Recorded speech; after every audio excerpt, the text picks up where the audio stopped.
Hello guys, कैसे हैं आप लोग। तो आज हम एक बहुत इम्पोर्टेंट चीज़ समझने वाले हैं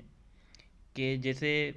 हर कोई कभी ना कभी अपनी लाइफ में क्रेडिट कार्ड, लोन या वोटेवर इन सब चीज़ों के लिए जब अप्लाई करता है तो एक चीज़ होती है जिसे कहा जाता है उनका क्रेडिट स्कोर या फिर उनकी क्रेडिट की रेटिंग, उनकी एक क्रेडिट हिस्ट्री जो कि बैंक या कोई भी इंस्टीट्यूशन जहाँ आप लोन के लिए अप्लाई करते हो वो निकालता है। फिर वो किसी को बताता है कि भैया आपका क्रेडिट स्कोर अच्छा है या आपका क्रेडिट स्कोर ख़राब है। उसके हिसाब से उसमें इंटरेस्ट रेट तय किया जाता है, क्या ब्याज की दर लगेगी और क्या उनको लोन मिल पाएगा या नहीं मिल पाएगा। तो बहुत सारे लोगों को ये कन्फ्यूज़न रहता है कि भैया हमारा जो लोन है वो क्यों पास नहीं हुआ। कभी कभी ऐसा होता है कि किसी की जो सिबिल होती है, जो क्रेडिट हिस्ट्री, यूजुअली एक टर्म यूज़ की जाती है सिबिल, जो कि एक रिपोर्ट का नाम है। तो बोलते हैं कि वो ख़राब हो गया है, सिबिल स्कोर ख़राब हो गया है। तो उसके लिए कहीं पर आप अप्लाई करते रहते हैं उसे सुधरवाने के लिए, पर वो हो नहीं पाता है। तो इन सब चीज़ों से रिलेटेड जो एस्पेक्ट्स हैं, आज हम उनको एक बहुत सिंपल मैनर में और एक बहुत एक्सप्लेन्ड वे में समझने वाले हैं। तो चलिए शुरू करते हैं। तो देखिए,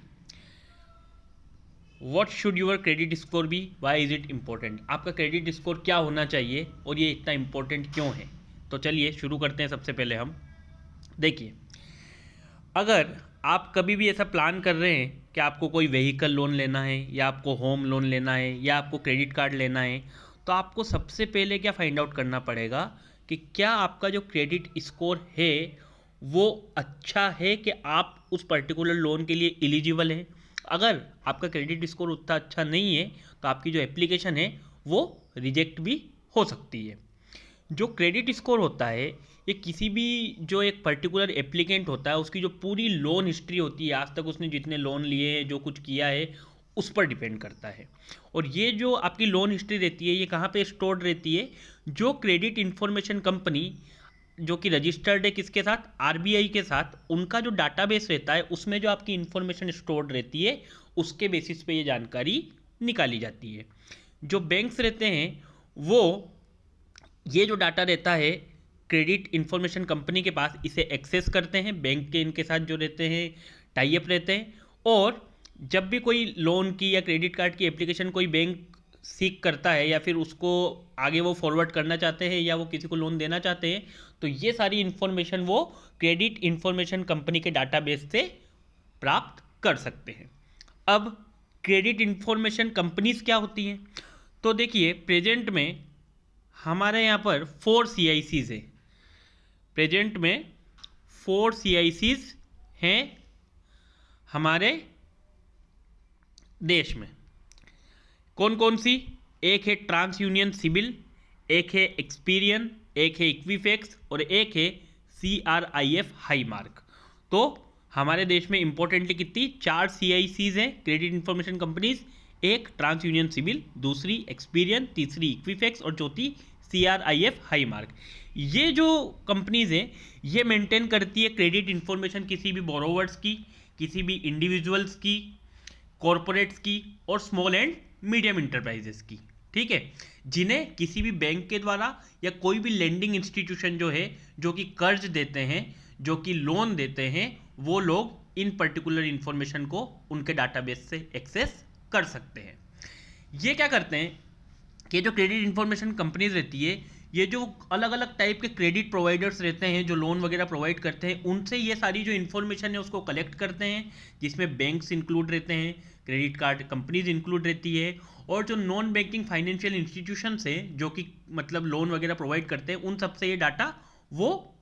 कलेक्ट करते हैं। और उसके बाद बोरोवर्स जो रहते हैं जिन्हें लोन दिया जाता है, जो कर्जदार रहते हैं, उन्हें रेट किया जाता है 300 से 900 की स्केल पर। मतलब जो क्रेडिट स्कोर होता है किसी का वो इस रेंज में होता है 300 से 900, with 900 being the highest rating. और इस क्रेडिट स्कोर किसी का भी अगर होता है तो उसमें जो हाईएस्ट रेटिंग होती है वो कितनी होती है 900, और जो लोवेस्ट रेटिंग होती है वो क्या होती है 300। अब देखिए, बैंक और कोई भी अगर दूसरी फाइनेंस कंपनी है तो वो नॉर्मली जो डिसीजन लेती है किसी को भी लोन लेने पर, तो वो ये जो क्रेडिट ब्यूरो की रेटिंग आती है उसी के आधार पर वो ये डिसीजन लेते हैं। देखिए, बैंक क्या करते हैं, बैंक जो क्रेडिट इंफॉर्मेशन रिपोर्ट से एक मैंडेट प्रोवाइड करते हैं कि वो अपने क्रेडिट अप्रेजल प्रोसेस में ये जो क्रेडिट इंफॉर्मेशन रिपोर्ट निकलती है उसका यूज़ करेंगे। और ये जो CICs क्रेडिट इंफॉर्मेशन कंपनीज और जो बैंक्स है, इनसे ये चीज़ सपोज की जाती है, ये चीज़ मानी जाती है कि वो जो भी क्रेडिट इंफॉर्मेशन उन्होंने कलेक्ट की है वो उसको मेंटेन रखेंगे और अपडेट करेंगे मंथली, या फिर एक पर्टिकुलर शॉर्ट टाइम इंटरवल्स, एक शॉर्टर इंटरवल्स दोनों कंपनियों के बीच में, बैंक के बीच में और क्रेडिट इंफॉर्मेशन कंपनीज के बीच में डिसाइडेड होता है, एग्री किया जाता है, जिसमें वो लोग इस पर्टिकुलर जो हिस्ट्री है किसी भी बोरोवर की उसको अपडेट करते रहेंगे। देखिए मानिए जैसे आपकी हर महीने EMI कटती है, तो जो EMI भर रहा है उसका हर महीने में वो अपडेट हो जाता है कि they are going good. But in case अगर किसी की EMI डिफॉल्ट होती है या कोई नहीं भर पाता है, तो वो भी बैंक और उस पर्टिकुलर क्रेडिट इंफॉर्मेशन कंपनीज के बीच कन्वे किया जाता है म्यूचुअली कि भैया इनकी ये वाली EMI जो है या फिर ये जो लोन है इन्होंने नहीं भरा है, और उसी बेसिस पे वो जो पर्टिकुलर कंपनी होती है वो उनकी क्रेडिट रेटिंग के अंदर उस वाली चीज़ को इन्वॉल्व करती है, इंक्लूड करती है, ताकि भविष्य में जाकर अगर वो व्यक्ति कहीं और से लोन लेना चाहता है तो उसकी पूरी क्रेडिट हिस्ट्री के, क्या उसके सारे रीपेमेंट सही रहे, क्या उसने अभी तक जितने भी लोन लिए सही से भरे हैं, क्या वो व्यक्ति इस काबिल है कि उसे लोन दिया जा सके, तो ये सारी इंफॉर्मेशन इसी रिपोर्ट के आधार पर कोई भी दूसरा इंस्टीट्यूशन एक्सेस कर पाता है। अब ये तो हो गई बात। अब बात ये हुई कि भैया अगर मैं लोन लेने जा रहा हूँ तो मेरा क्रेडिट स्कोर कितना होना चाहिए कि मुझे लोन मिलने में आसानी रहेगी या अच्छे से लोन मिल जाएगा। तो देखिए जो मैक्सिमम 900 के पास जितना क्लोज आपका क्रेडिट स्कोर रहेगा उतना बेटर है। मतलब मानिए 850 है तो बहुत अच्छा है। तो यूजुअली माना जाता है कि 550 से 700 के बीच का जो क्रेडिट स्कोर है उसे अच्छा माना जाता है, और 549 और उससे बिलो जो है उसे पुअर माना जाता है। अब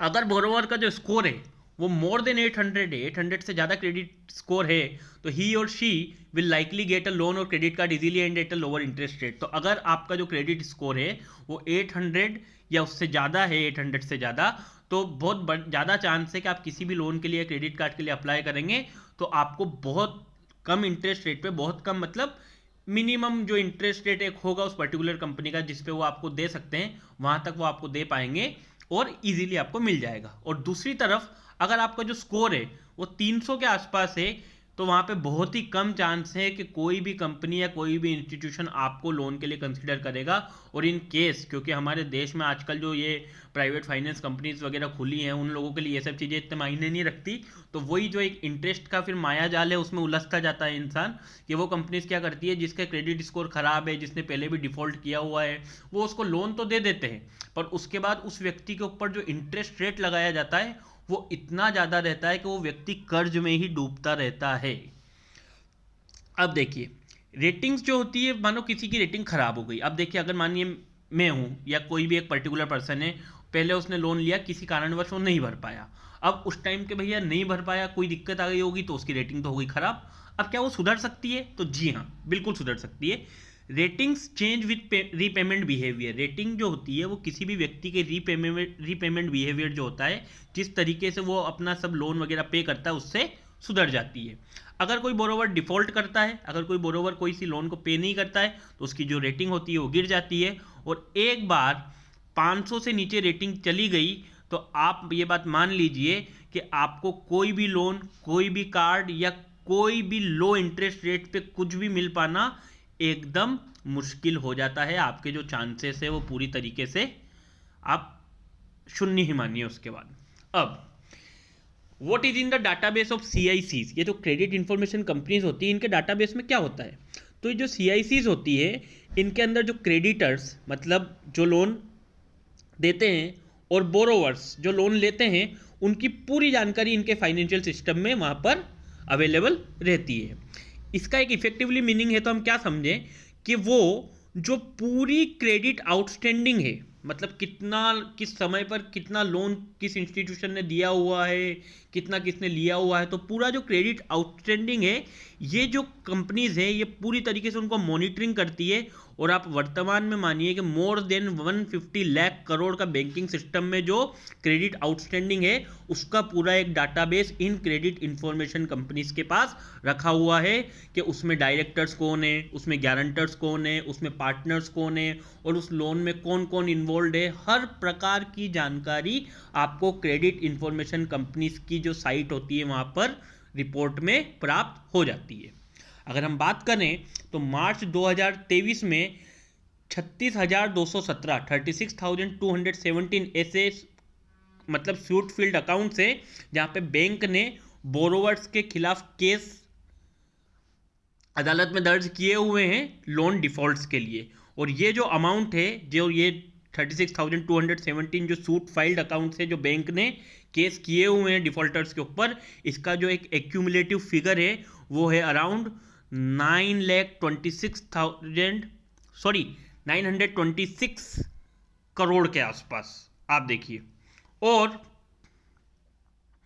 अगर हम बात करें कि इसके अंदर ये तो हुए वो डिफॉल्टर्स, और एक है अलग से विलफुल डिफॉल्टर्स। विलफुल डिफॉल्टर्स में जानबूझ के नहीं भरते भैया, कुछ तो होते हैं जिनके कुछ हो जाता है, मानो कंपनी डूब गई या कुछ हो गया, कुछ होते हैं विलफुल डिफॉल्टर जो पैसे तो ले लेते हैं पर उनका फिर ये है कि भाई हम नहीं दे रहे, हमको नहीं देना। तो ये जो 16,899 विलफुल डिफॉल्टर्स है, ये हम बात कर रहे हैं किसकी,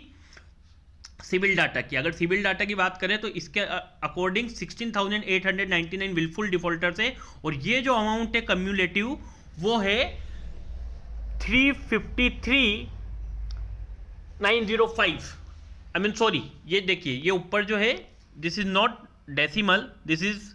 कॉमा। इट मीन्स जो ये लोन डिफॉल्टर्स थे वो जो अमाउंट था वो था 9,26,300 करोड़, और ये जो विलफुल डिफॉल्टर्स हैं इनका अमाउंट है 3,53,905 करोड़। ये सिविल डाटा से हमें पता चलता है। तो आप सोचिए इतना सारा जो अमाउंट ऑफ मनी है, इतनी सारी जो अमाउंट ऑफ क्रेडिट है वो डिफॉल्ट हो चुका है हमारे क्रेडिट सिस्टम के अंदर। तो कितना एक जो बैंकिंग सिस्टम है या जो एक ये पर्टिकुलर फाइनेंशियल सिस्टम है, कितना बड़ा बर्डन उसके ऊपर इस पैसे का है। अब कैसे जो बोरोवर्स हैं वो श्योर हो सकते हैं कि जो डाटा है वो करेक्ट है, ठीक है। अब देखिए, अगर कोई भी एक बोरोवर है, अगर वो कहीं से कोई पैसा लेता है और वो इनिशियल डिफॉल्ट के बाद शुरू में कुछ नहीं भर पाता, बट उसके बाद वो अगर उसका रीपेमेंट कर देता है तो 1 महीने के बाद उनको वो जो CIC है उसको अप्रोच करना होगा और ये चेक करवाना होगा कि क्या जो उनका स्टेटस था उनकी पर्टिकुलर क्रेडिट रिपोर्ट में वो अपडेट हुआ है या नहीं हुआ है। मीन्स अगर आपकी मानिए कोई सिविल आपकी ख़राब हो गई थी, या आपकी क्रेडिट रेटिंग ख़राब हो गई थी, या आपकी क्रेडिट हिस्ट्री में कोई ऐसी चीज़ दिखा रहा था कि वहाँ पे आपने डिफ़ॉल्ट किया था, तो इन केस अगर आप उसे जाके भर देते हैं तो आपको विथिन 1 मंथ क्रेडिट जो आपके CIC है उसको कॉन्टेक्ट करना होगा और वहाँ पर ये देखना होगा कि आपकी जो वहाँ पर सारी इन्फॉर्मेशन है वो अपडेट हुई है या नहीं हुई है।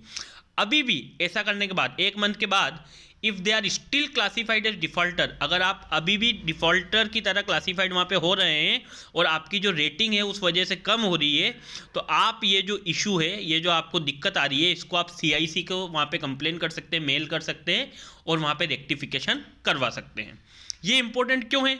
देखिए,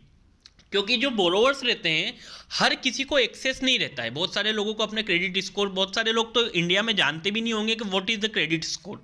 कई जो एक ऐसा तबका है जो कहीं से भी जब उनको ज़रूरत पड़ती है तो कितने भी अमाउंट पे, कितने भी ब्याज पे, कितने भी ज़्यादा इंटरेस्ट रेट पे लोन लेने को तैयार रहता है, उनको तो इन सब चीज़ों का नॉलेज भी नहीं है कि क्रेडिट स्कोर क्या होता है, क्रेडिट हिस्ट्री क्या होती है, रीपेमेंट क्या होता है। They know nothing, they want only one thing and that is money. तो अब इम्पोर्टेंट ये क्यों है? क्योंकि देखिए, जो कई बोरोवर्स हैं, कई जो ऐसे कर्जदार हैं, वो हमेशा अंधेरे में ही रहते हैं। उन्हें इन सब चीज़ों की जानकारी नहीं रहती कि उनकी क्रेडिट रेटिंग क्या है, उनका क्रेडिट स्टेटस क्या है, जब तक कि उन्हें कोई रिपोर्ट ना मिले CIC के द्वारा कि भैया आपके इसमें ये चीज़ सही है, ये चीज़ ख़राब है। अब जैसे जो बैंक्स हैं उनके पास तो एक डायरेक्ट एक्सेस रहता है CIC के डाटाबेस का, पर जो नॉर्मल व्यक्ति है, नॉर्मल आदमी है, उसके पास कोई थोड़ी ना एक्सेस है कि वो कैसे जाकर देख सके कि भैया उसकी जो सिबिल है, उसका जो स्कोर है, उसकी जो रेटिंग है, उसकी जो रीपेमेंट हिस्ट्री है, उसमें क्या गड़बड़ है, क्या घोटाला है, क्या चल रहा है, क्या नहीं चल रहा है, क्या कुछ सही हुआ है या नहीं हुआ है, अगर कुछ गलत हुआ था तो क्या वो चीज़ अपडेट हुई है या नहीं हुई है, अगर उसने सही तरीके से उसे करवा दिया है। तो these everything are available to a particular institutions like banks और like other companies who are attached with these CICs, credit information companies, but एक नॉर्मल बोरोवर्स के पास इन सब चीज़ों का, ये डाटाबेस का एक्सेस डायरेक्टली नहीं रहता है, जिस कारण उसको इन सब चीज़ों की जानकारी नहीं हो पाती है। तो क्या ऐसे केसेस भी है जहाँ कस्टमर ने कंप्लेन की है कि इन सब ऐसी रिलेटेड उसे कोई दिक्कत आई है, मानिए कि उसकी कोई डिफ़ॉल्ट कुछ उसके उसमें सिविल में या फिर किसी उसमें रिपोर्ट में हो गया था और उसने उसे रेक्टिफाई करवा दिया बट वो अपडेट नहीं हुआ है, तो आरबीआई के पास ऐसी कई कंप्लेंट्स आई हैं सीआईसीज को लेकर, जिसमें ये लिखा है कि जो बोरोवर्स का स्टेटस है उसे अपडेट नहीं किया जाता है। कस्टमर्स ने ये भी कंप्लेन किया है कि जब उन्होंने ये चीज़ उनको रेक्टिफाई की, पॉइंट आउट किया अबाउट अ डिफ़ॉल्ट इशू और रॉन्ग क्लासिफिकेशन, तो जो सीआईसी है उन्होंने एक जो स्टिपुलेटेड टाइम फ्रेम होती है कि इतने टाइम में आपको किसी भी क्वेरी को या किसी भी उसको रिजॉल्व करना है, उस स्टिपुलेटेड टाइम फ्रेम में सीआईसी जो है उन सब चीज़ों को रिजॉल्व नहीं करती है, और इसी कारण कई कस्टमर जो हैं ना उनको लोन मिल पाता है, ना उन्हें क्रेडिट कार्ड्स या दूसरी फैसिलिटीज जो है वो उन्हें अवेलेबल हो पाती है। और इसके अंदर क्या चीज़ पाई गई कि अगर एक क्रेडिट कार्ड का कोई होल्डर है वो किसी पेमेंट पे डिफ़ॉल्ट करता है या फिर किसी लोन इंस्टॉलमेंट को पे नहीं कर पाता है, तो उस चक्कर में तो जो सीआईसी होती है उन्हें इमीडिएटली नोटिफाइड कर दिया जाता है कि वो एकदम से उसमें शो कर देते कि भैया इनकी ये वाली छूट गई, तो फटाफट अपडेट हो जाता है। बट जब कस्टमर रेक्टिफाइड कर देता है उस पेमेंट को, तब सीआईसी के उन्हें चक्कर ही लगाने पड़ते हैं कि भैया उन्हें मेल करते रहो, उन्हें बार बार मतलब पिंग करते रहो कि please sir update it, please sir update it, आप हमारा ये सही कर दीजिए। तो जब गलती होती है तब तो वो एकदम जल्दी से नोटिफाइड हो जाते हैं, बट जब रेक्टिफिकेशन की बात आती है तब स्टिपुलेटेड टाइम फ्रेम के अंदर ये जो क्रेडिट इंफॉर्मेशन कंपनीज है ये बोरोवर का डाटा उसमें अपडेट नहीं करती है उसी अर्जेंसी के साथ।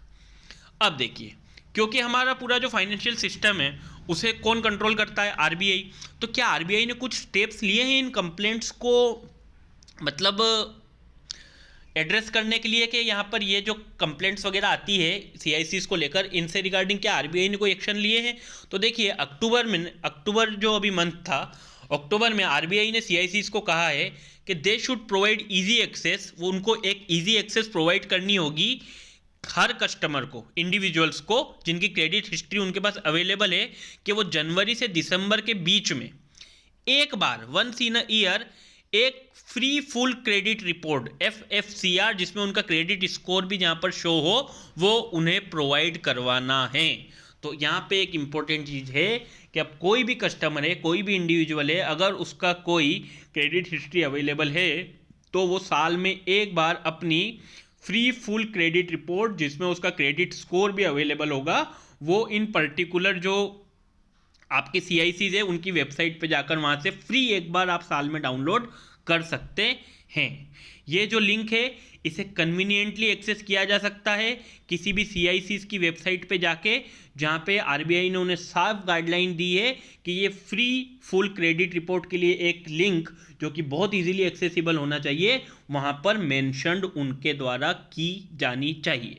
आरबीआई ने ये भी कहा है कि जो लेंडर्स हैं उन्हें इन्फॉर्म करना होगा कस्टमर्स को रीजंस के बारे में। मानिए अगर कोई बैंक या कोई भी इंस्टीट्यूशन आपके लोन देने से या आपको क्रेडिट कार्ड वगैरह देने से मना कर देता है, तो उन्हें रीज़न देना होगा किसी भी पर्टिकुलर कस्टमर को कि क्यों उनकी रिक्वेस्ट को रिजेक्ट कर दिया गया है, और